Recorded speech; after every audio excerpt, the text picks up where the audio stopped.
Thanks everyone. I know it's been a little bit since we've done one of these. Summertime has, caused everyone to have a little bit of a hectic schedule. But excited to be back. A lot of updates in terms of just game updates that the team has been pushing. Many of you guys have been following patch notes, and so you're already aware of many of these things. But I'd be excited to hear your guys' experiences with the game, the patch notes and the updates that have been pushed, and also get to any questions that you have. Before I dive too far in, Chris, is there anything that you want to get started before we kind of just dive into questions? Let's get to questions. All right, awesome. All right, I'm going to the AMA question here. I'm gonna read them, Chris, and then you can just take any of them that you want. Are you just jumping around? I'm just going to start at the top in the AMA questions channel and read them out loud so that we have them for the recording. Okay, so Gnarly, this question is, I have a question about the ETA of the following features: propulsion program, random events, crewmate traits, and account-wide permissions. Chris, yeah, any updates on any of that?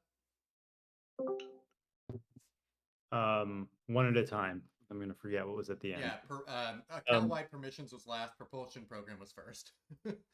so propulsion program has started. Uh, so there's some fee refunds that are starting. I think that we're supposed to receive the first one anytime now. It's not a lot, which is a good thing, because the fees on StarkNet are quite low. Great. But it's about to get started, and we're to. Oh, Can you guys? Yeah, I yeah, feel like yeah, we can hear you, but you kind of, I think you're being disconnected or something for a brief moment. yeah, I keep getting like dropped and immediately re-added. Weird. Well, I'll just keep going. Um, so yeah, so the propulsion program started. For anybody who doesn't know what that is, um, StarkNet put in place a program for a handful or select set of applications where initially 90% of the fees will be refunded. So that has started, and we are working on how we're going to implement fee refunds effectively. Ideally, we will just start subsidizing transactions. So that should be coming fairly soon. It has been moved back somewhat in the priority list, both due to the fact that the propulsion program didn't really truly start until very recently. And then the other piece was that we wanted to get Sway fees paid in Sway in first, and that is there now. So now we're kind of set up in a good position to be able to work with Avenue on the actual fee subsidies. First and foremost, though, the first thing we'll be subsidizing is the deploy of wallets in certain scenarios, especially to support sort of like the traditional onboarding flow, which ends up being a web wallet using Sway for fees. And JP, what did you say was the other Yeah, half yeah. of So that the question? second, so there's three pieces. You answered the first one. The next piece is random events and crewmate traits. So yeah, random events and crewmate traits is something we have been discussing. There is a little bit of contract work that goes into allowing for the traits to be updated, and I think that the primary um, blocker, I guess I'll say, is dealing with the well, I would say it's an edge case, but it won't be an edge case for some because there are plenty of crewmates that already have multiple traits.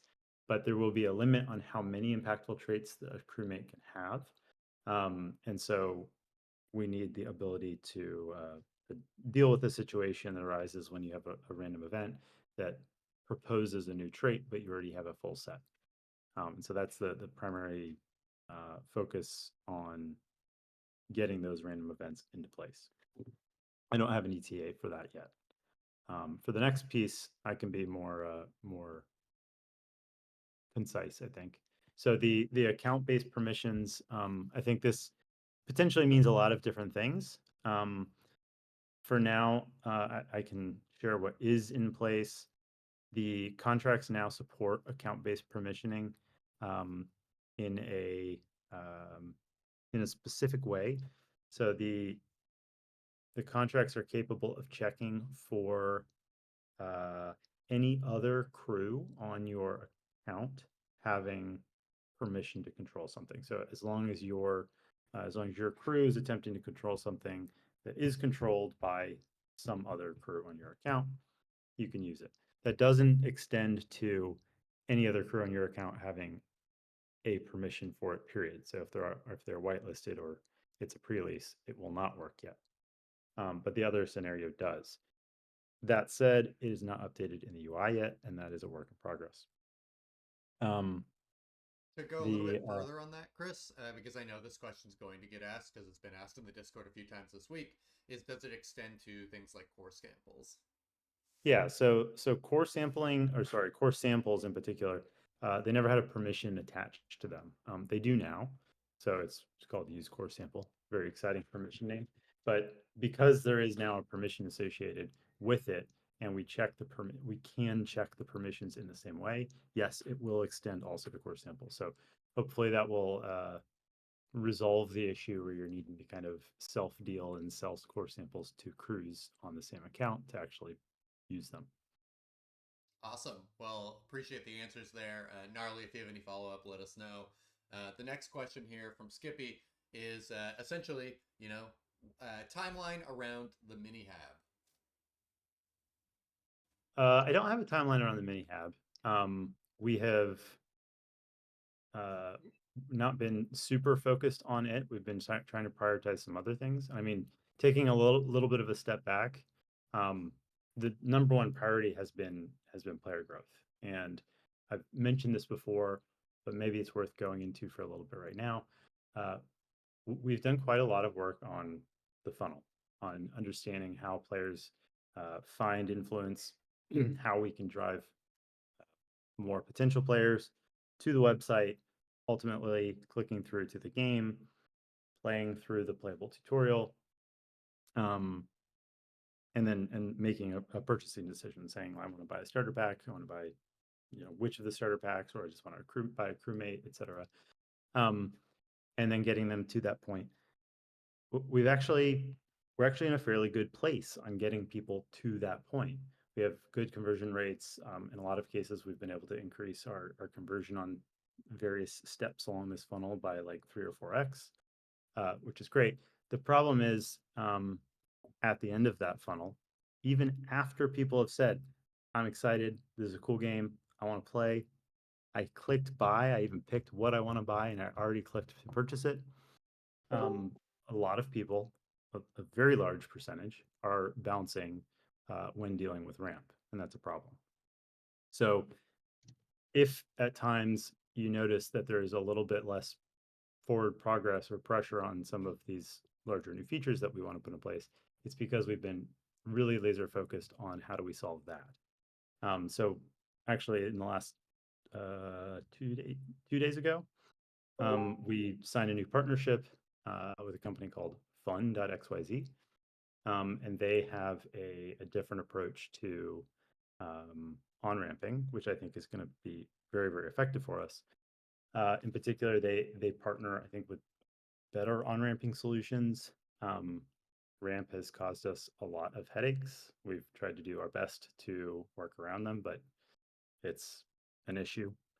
Um, Fun works with Stripe and MoonPay, and I think most of you are probably familiar with Stripe. It's a much more trusted name in the non-Web3 space, so I think that that's really exciting. And the key thing that Fun tries to do is abstract away the whole pay for some crypto deposited into some wallet and then have to deal with more steps to actually get the thing you want.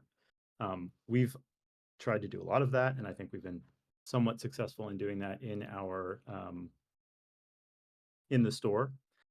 But this is a much more cohesive solution to the point where you'll be able to click buy starter pack. It's going to pop up with a modal, use your credit card, and you will immediately get the starter pack, the whole thing. So directly from credit card to starter pack. You'll have your web wallet sessions started, paying for fees in Sway. You won't even notice.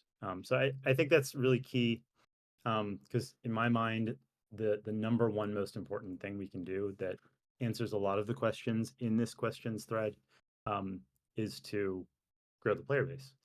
We have, I mean, you guys are all amazing. We have a very stable and solid player base, but it's not growing much right now, and we want it to grow faster. So, like I said, we've kind of we feel really good about the entire funnel leading up to the figuring out how to get your money into Starknet point. And so that's what we've been really focused on solving for now.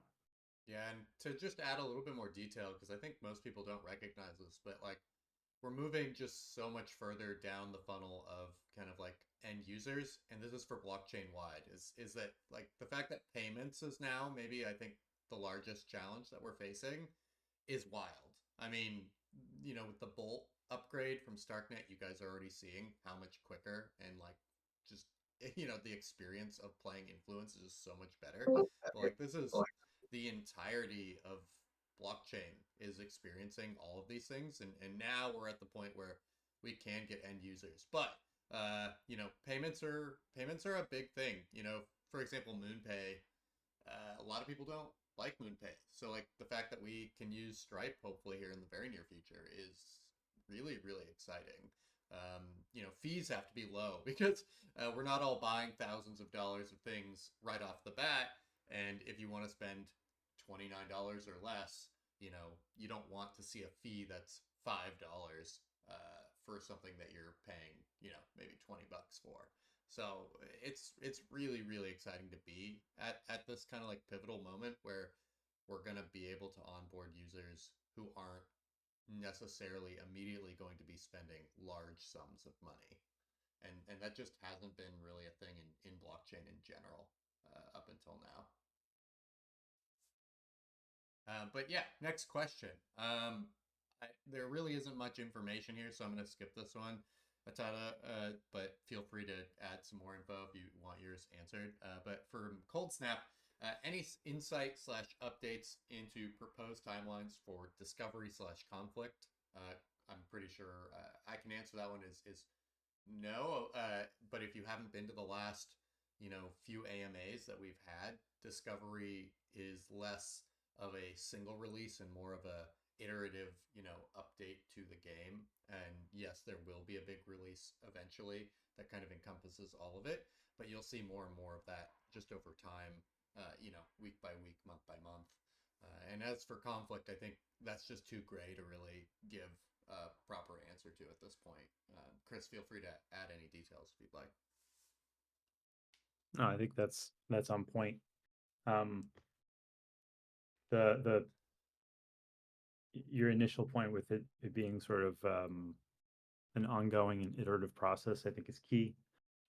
We're watching how the game development develops, and there's some questions later about resource sinks and what we're looking at, what we're planning for that, and some of those things, we need to be flexible with the roadmap, potentially change the order that we do things, pull some things forward, and we're going to keep doing that and keep evaluating how influence is developing to make sure that we're not sort of just sticking our head in the sand and saying we're going to stick to this timeline or this roadmap no matter what, because I think it can and should change in some cases.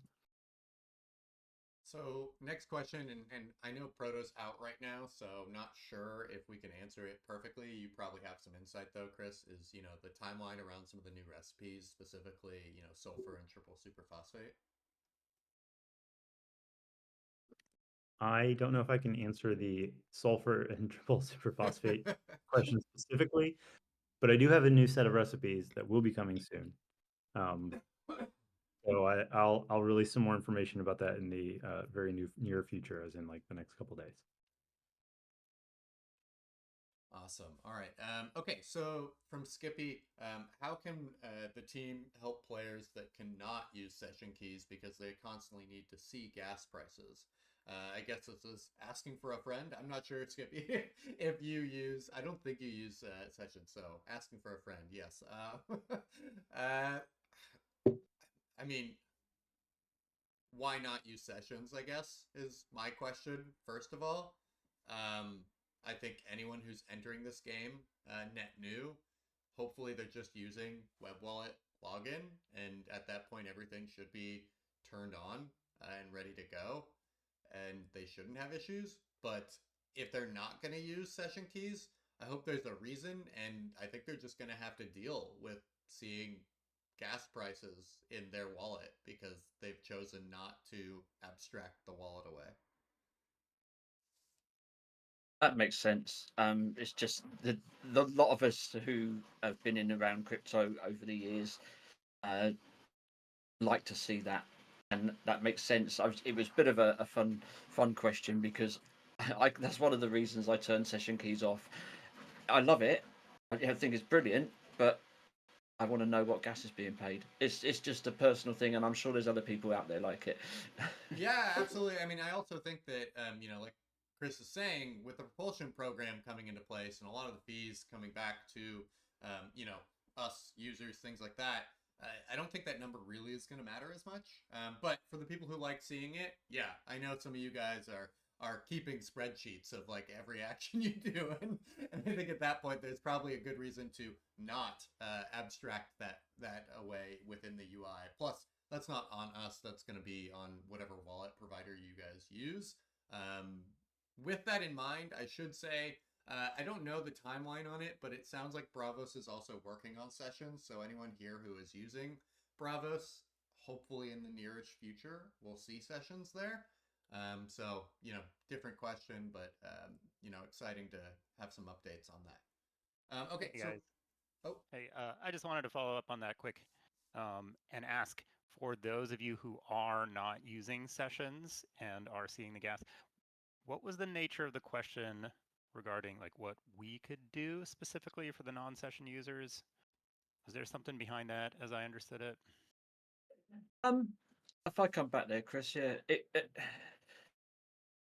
session keys are brilliant. But I think the problem for myself has been the fluctuation in the price shown that could be the maximum, and sometimes they've jumped up quite high.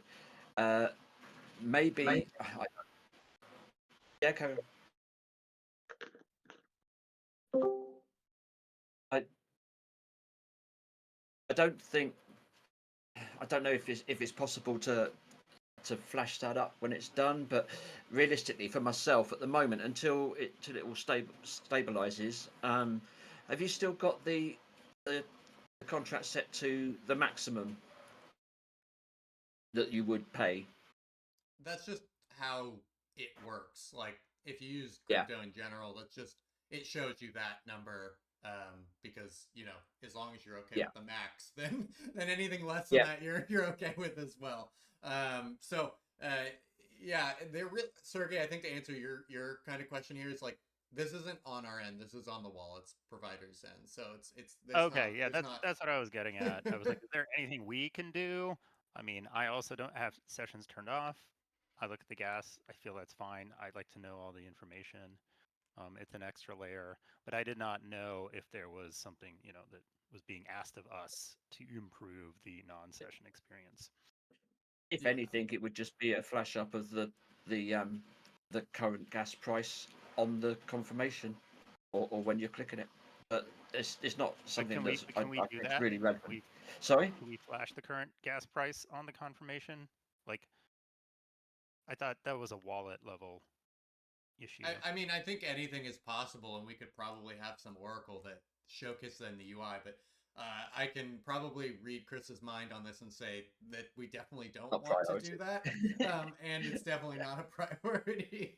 Oh, I see. Like injecting a gas oracle into the game client. I see. Yeah, that's probably not Yeah, that's fine. somewhere we want to Cheers. go.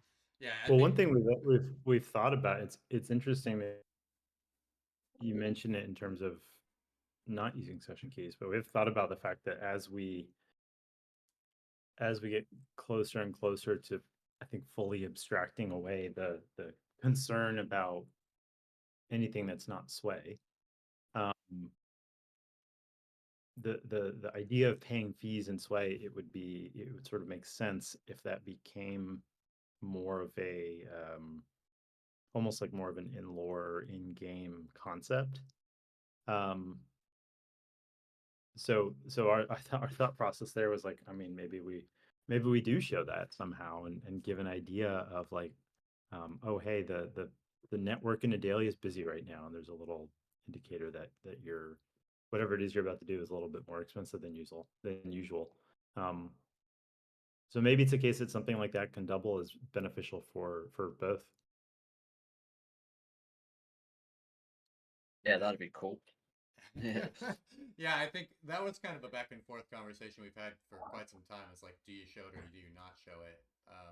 I think we went with not show it at this time, but maybe if more people feel the way that you do, Skippy, that makes sense. I mean, there's kind of an in-lore version, like Chris was saying.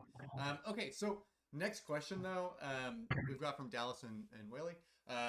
What is the team's plan to introduce additional resource sinks into the game to increase consumption and improve market conditions? Well, some of those are secret, but I did share a little bit of writing like 40 minutes before the AMA that I think can be of interest. We're thinking a lot about, you know, the purpose behind why you're doing what you're doing on your asteroids. You know, when you've thought about just expanding for the sake of expansion, it's not always very meaningful. There's not a whole lot of purpose there. There's not much point. But I think, you know, one of the key elements of the story behind arriving in Adalia and being on the Arvad was the fact that Adalia had no habitable planets.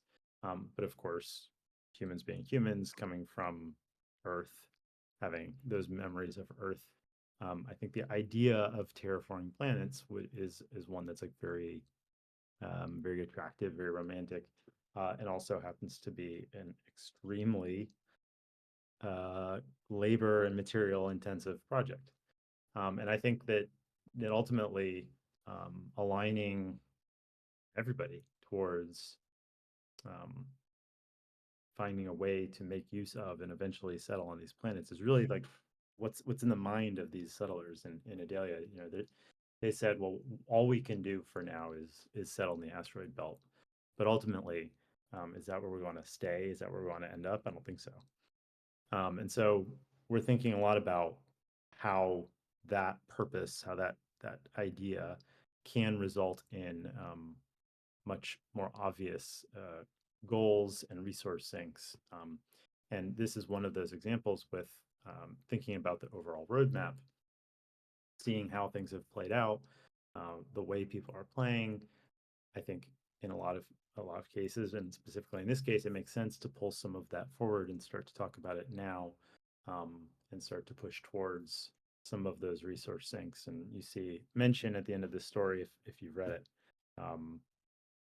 talking about like the first mandate of this new department focused on terraforming being to explore and evaluate the planets. And so I'll kind of leave it there for now, but the big things we're looking at and working on is to use that as a really great source of resource sink. Shouldn't have said source. A really good resource sink. We'll keep it at that for now. So, okay, we got a set of questions from Arc here. Number one here is that what are the plans on introducing customizable ships, such as adding cargo modules for more capacity and things like that? Chris, I don't know if you want to give any details on this. I can just say, you know, this is not in the near future. No, that's fair. Proto. It's not in the near future. I should say though that Influence has been designed is designed with that in mind. The way that the game is programmed and written, it can support that now. It's just a matter of us working through the balance there, introducing those new modules, tying it into the basically the discovery components around technology and the creation of those new modules by you.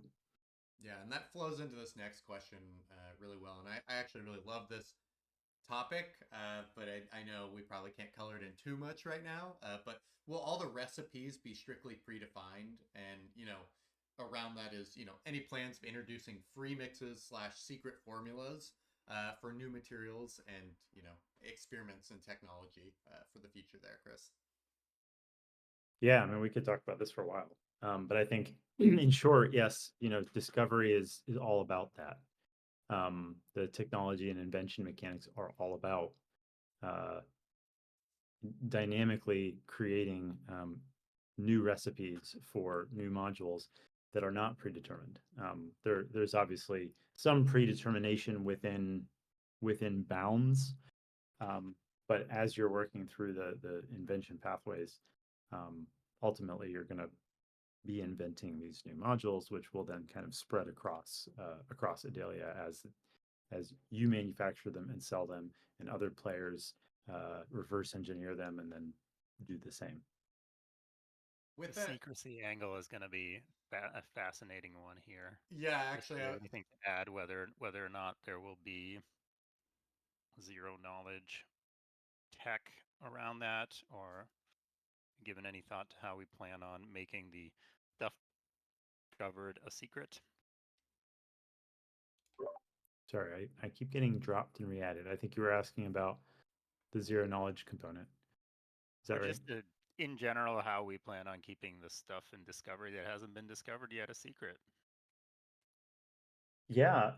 So the nice thing is that if we're taking advantage of generally procedurally generated content, and again, we can do that within bounds. Some of those bounds will have to be public initially, um, but we can sort of gate the release of those new modules behind uh, behind chance, behind players driving towards certain areas of research. Um, the true zero knowledge tricky. Right now, it all still would need to be the data would need to be available uh, from us, from somebody seeding the information, or if they're keeping it secret, seeding it when appropriate to ensure it can be utilized. But there's a lot of really interesting research going into zero knowledge right now, and not zero knowledge for the purpose of building rollup, but actual zero knowledge, including like multi-compute um, that can enable some of these pieces, potentially like the idea of splitting keys into large number of pieces, where some n of m number of keys need to be reconstituted before information can actually become public again. There's a lot there. There's a lot of research to do there, and it's a big reason why we haven't committed to a timeline around conflict, because a lot of conflict obviously depends on hidden knowledge and the ability for you to hide your intentions from your competitors. Right, but in discovery, it sounds like the rails by which the technology gets evolved will be public, and the discovery method is going to be random. But as soon as somebody in the belt somewhere performs a discovery that rolls one of these bonuses that's, along a path that's also public, the rest of the belt, it sounds like will know about it when a discovery has occurred. They won't have access to the technology, but they will know, right? Possible. That's very possible. Yes. Now, with that said, there's more potential for zero knowledge in discovery. Um, I should say that it's more possible today because there's less of a need to force another player to reveal their hand. Obviously, when it comes to conflict, that's a necessity. If you have hidden knowledge, and you can do this today. This is getting a little bit into the technical weeds, and I'll try not to take too long, but you can do it today where, for example, you could have all of the stats around your warehouse, let's say, all of the stuff that's in your warehouse, as long as you knew about it and it's represented in the same way, you could hash that up into effectively a value that has encrypted all of that knowledge. That could be stored on chain. And as long as you can then provide the information about all of the goods in your warehouse, you can prove to the contract that it's accurate. And then you could go ahead and do whatever you need to with the goods in that warehouse. Great. The problem comes in when somebody were to, as it is today, somebody were to repossess your warehouse. Okay.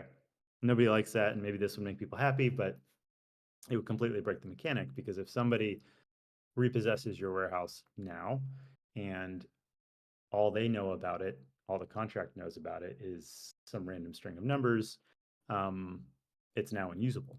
You have to rely on the person who just had the warehouse taken from them to actually provide all the information about that warehouse. Now, there's a bunch of economic games right now that are used to do that. They're not all that reliable, and they all suffer from the same sort of critical failure, which is that if that person just leaves, even if you block any future action on their crew, if they just left, that's it. That warehouse is effectively bricked. So that's the key piece of research that's ongoing right now, and that I think we're really dependent on for conflict.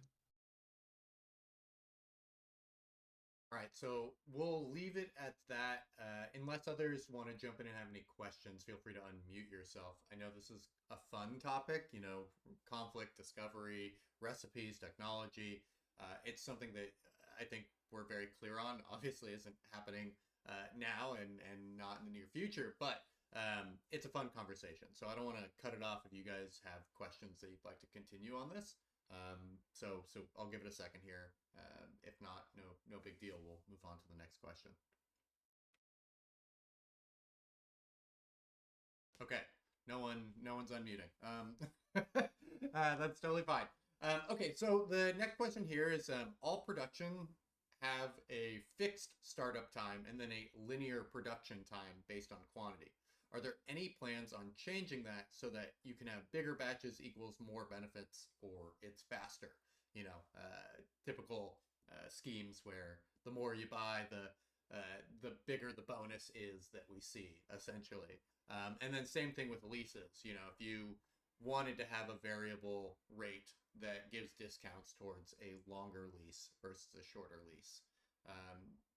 I know that you can do the custom contract right now for that piece, the leasing, as soon as I think I think some work needs to get done to have the third party hook work still, but the production chain, that's core to the game. That would have to come from us. Any ideas on that, Chris? Will it just work the way that it works and nothing's changing, or do we have ideas with Discovery to kind of have variable rates when it comes to production? Yeah, I think you'll see that Discovery intends to modify a lot of those factors. What you see will certainly form the basis. It's possible that we could have some sort of nonlinear processing. I will say, though, we're not exactly.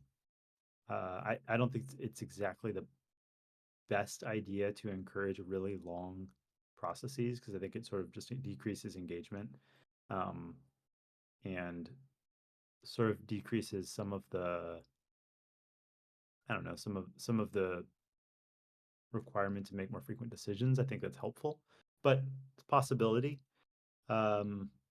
What's probably more? Sorry. Sorry, I think the question is actually like, the process time would be shorter if you put more materials in, potentially something like that. Well, that's certainly likely. Yeah, so the ability to run larger batches more quickly is a certainty. That's going to be coming as part of Discovery. It's also very likely to be coming as part of our effort with modular buildings and building upgradability, which Yeah, I was gonna are say really that sort slots of one right and the in. same in there.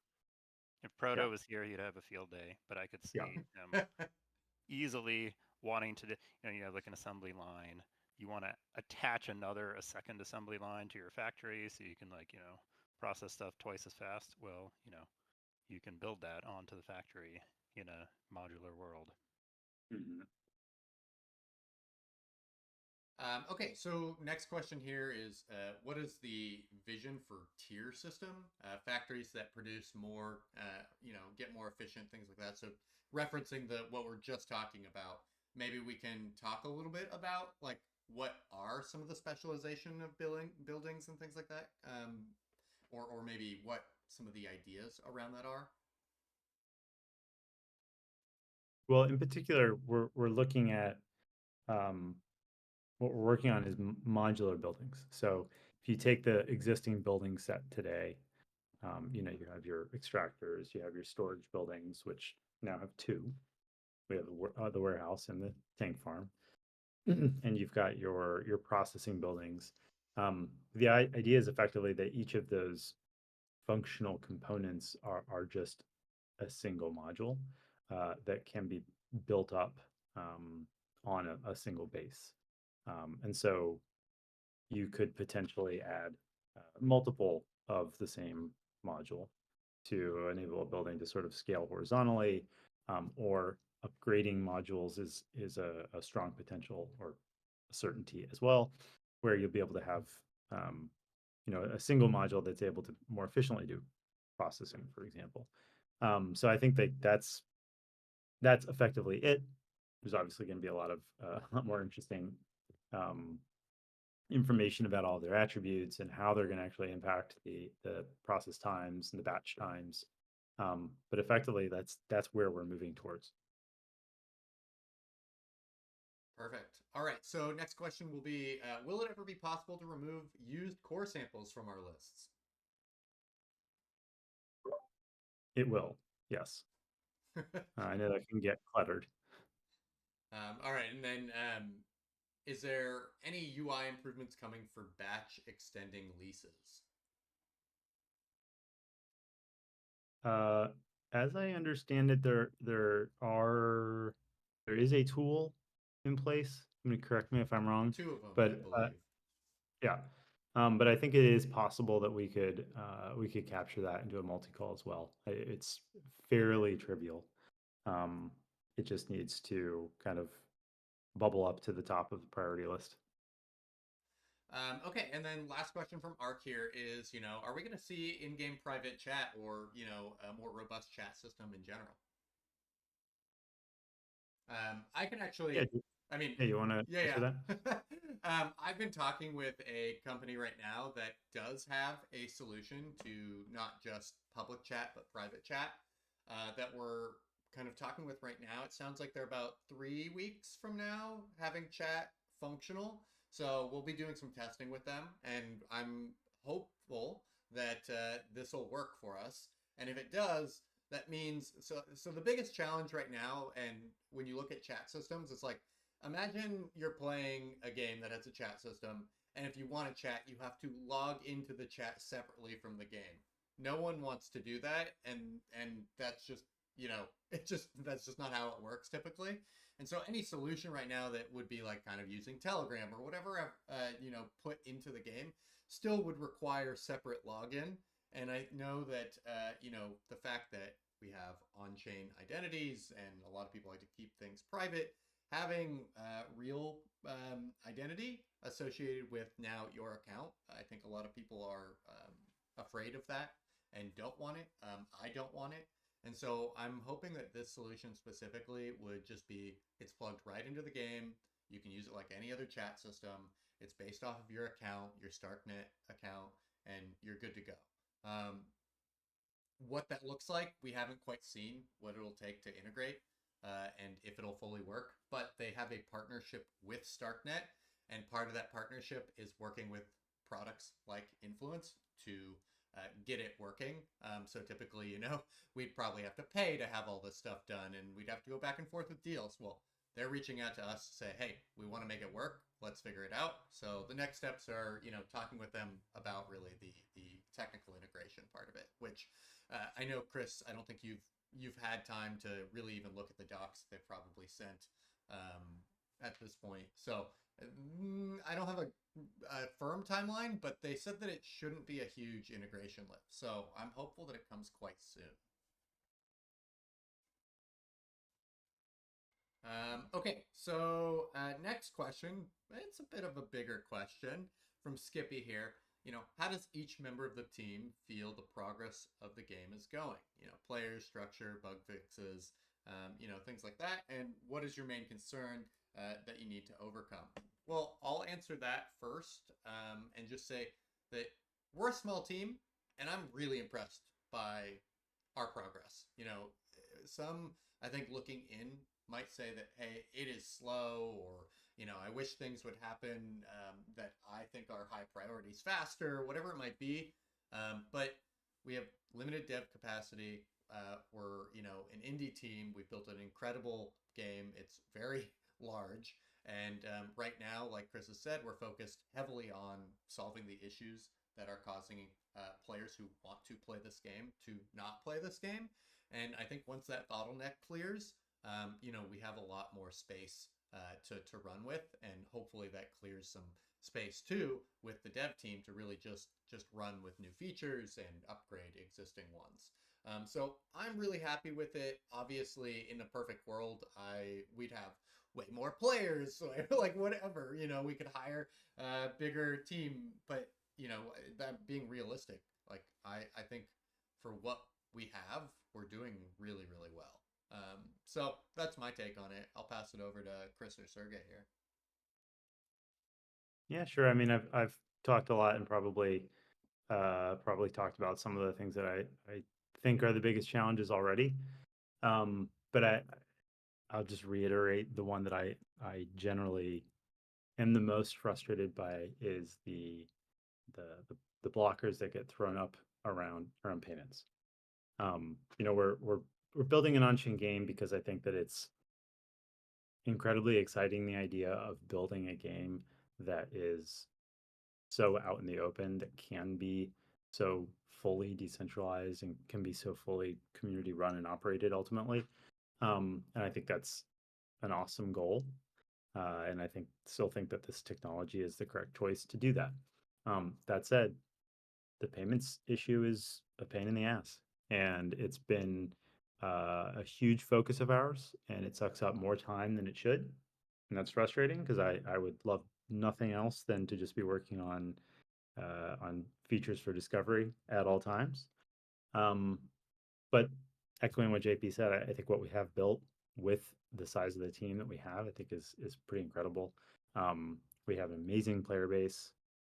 Still, it's just always wonderful to come back into Discord and talk with all of you to see how consistent you all are about feedback and about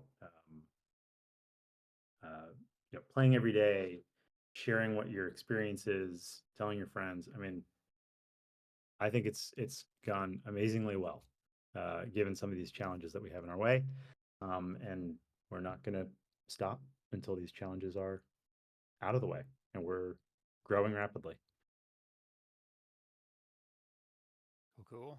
Yeah, and I'll for my part, I'll just add to the same thing that yeah, obviously you saw that since launch, we launched with the feature set we wanted to, and obviously we really kind of hoped that the player base of the game would grow naturally, but we've been kind of having to deal with that, and we're already kind of in this position that I think like a mid-size or halfway point team would be in, which is the pincer that I call it, which is it's like you need somebody to work on acquiring the new players and do all that for new player acquisition, while another part of the team comes around the back and fixes fixes up the problems, fixes up the quality of lives.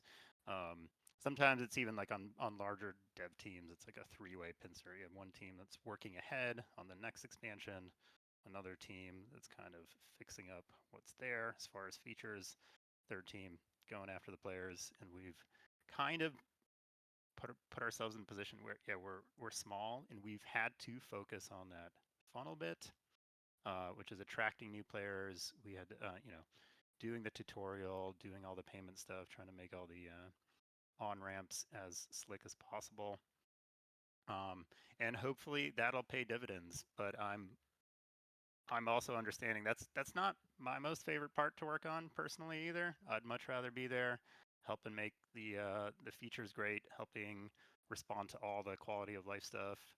And yeah, we're just in that position with limited resources where one thing has to come at a time. Yeah, Sergey, to piggyback off this, I think I'll just also say that we're faced up against some like pretty big challenges, and we're trying to tackle them day by day. And it's not a fun position to be in when traditional gamers are super skeptical or downright against blockchain. So that's been, when you look at like marketing efforts or bringing people into the game, that's a real challenge that traditional games don't deal with. Their issue is that they typically don't have any money, and they're competing with thousands of other games on Steam, whatever it might be.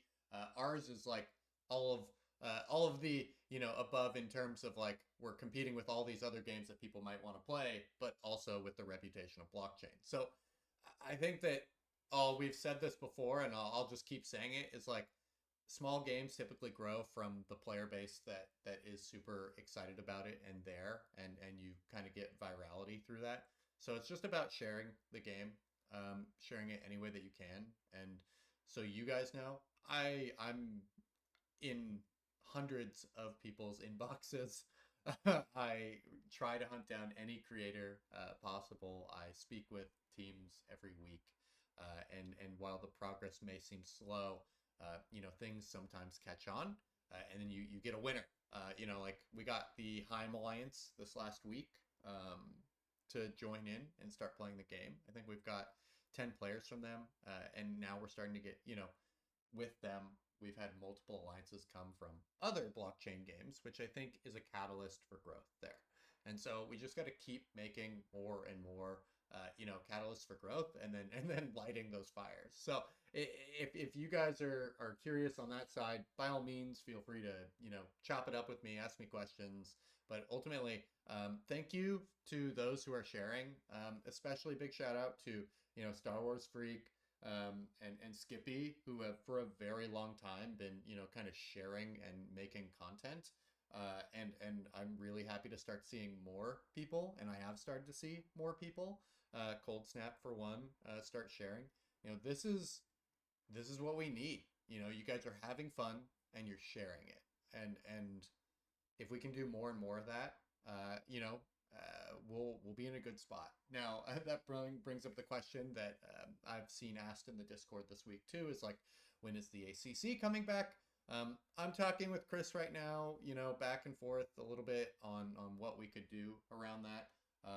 A lot of it had depended on having Snapshot that we had used on Ethereum.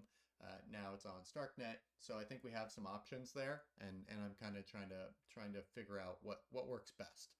So if you guys have ideas too, please feel free to share. We really do take your guys' feedback to heart, and to move this discussion in maybe a little bit of a different direction, and we have a channel for this now in the Discord, but it's the Influence DAO. This is a real thing. We do want to decentralize the game, and not if, but when this game has a DAO, there's a structure that kind of, evolves around that. And so sharing your guys' opinion now, what you guys want to see, what does the DAO want to oversee, how do you see it functioning, is there a council, is there not a council, whatever it is, like, I just want to hear your ideas. We've had some really good and slightly heated discussions so far, which is great. That is what a DAO is going to be. It's not always we all agree all the time. and I think that's okay. So please feel free to keep sharing your thoughts there and letting us know what you think.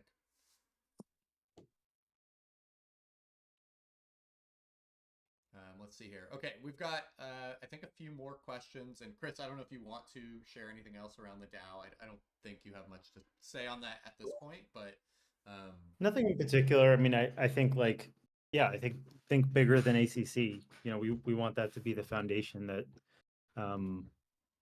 that as quickly as possible grows into a foundation that manages the Adalian ecosystem, manages the Adalian universe, and that should include, you know, potentially much more than influence. You know, we are an Ethereum first ecosystem when you think about kind of the core of Adalia being asteroids and crewmates even. Um, there's not really boundaries to what can be built in the Adalian ecosystem. So as we're thinking through this, I just encourage everybody to think about what that entails and the fact that it could be about many more apps, games, stories than just influence. Okay, so I'm gonna check the general chat, see if there's any questions there because I've been looking at the AMA channel, or yeah, the AMA channel. Let's see here.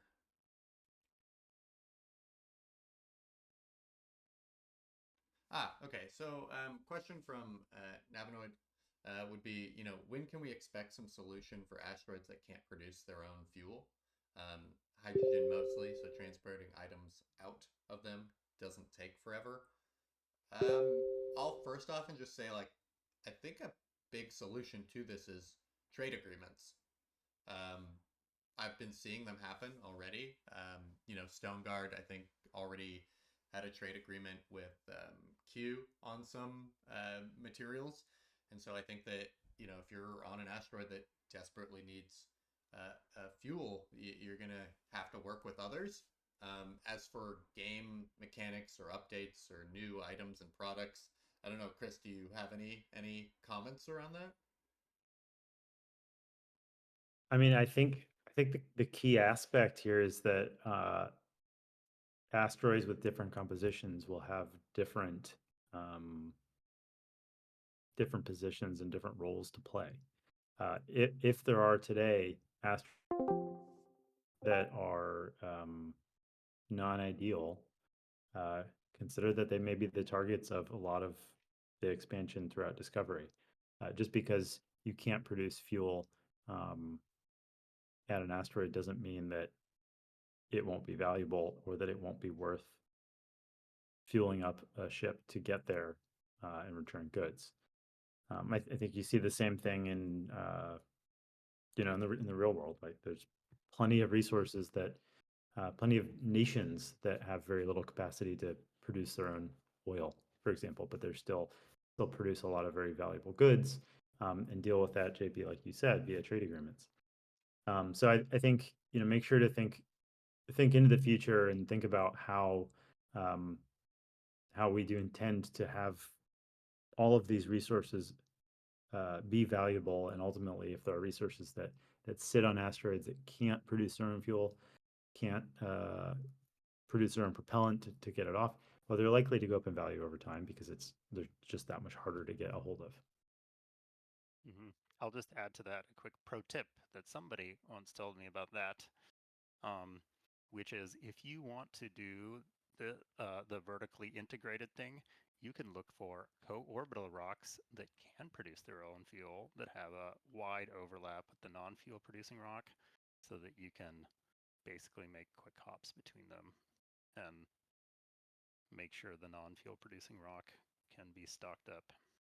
Yeah, that can be sometimes hard with like C or I type meshing well with like M type because they're just not typically in the same parts of the belt, and they're always going to kind of be far away.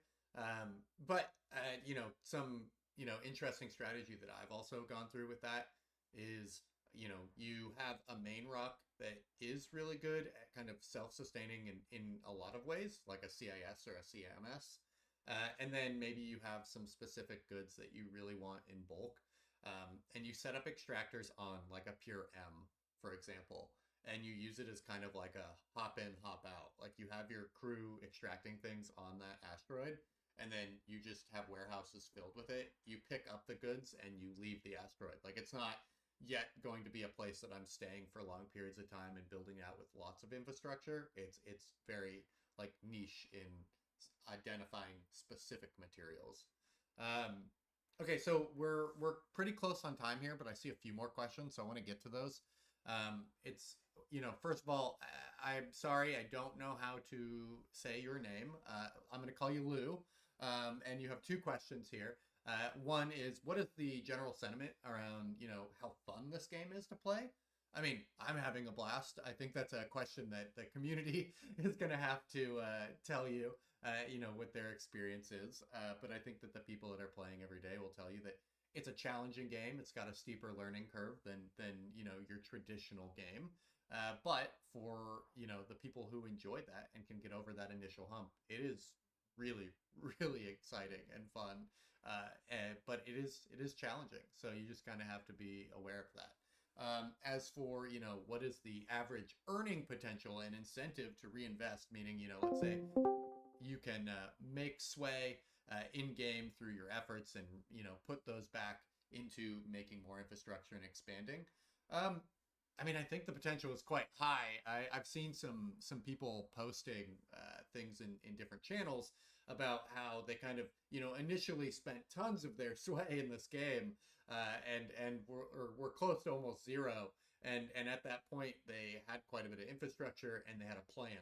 And through the infrastructure and the plan, they've been able to actually, basically accumulate most of that sway back that they had spent. And now they have all that infrastructure. And because they're making that sway back, they're soon going to be able to expand more and more. So I think that shows that there is plenty of potential, but you've got to find it. This game isn't click one button, log in every few days, have sway, rinse, repeat. Like you're really going to have to find out what you want to do in this game and how you're going to compete. Now, if you're just someone like me who's having fun, I'm just spending my sway and buying more sway because I am just enjoying it. And that's kind of how I'm playing now. Do I hope to be able to make sway back and, push that into new infrastructure? Absolutely. But I'm not quite there yet. I'm currently trying to figure out how to master the tungsten production chain so that I can import tungsten directly to Adalian Prime. So hopefully that gives you some color around that. If you have any other questions, please feel free to let us know.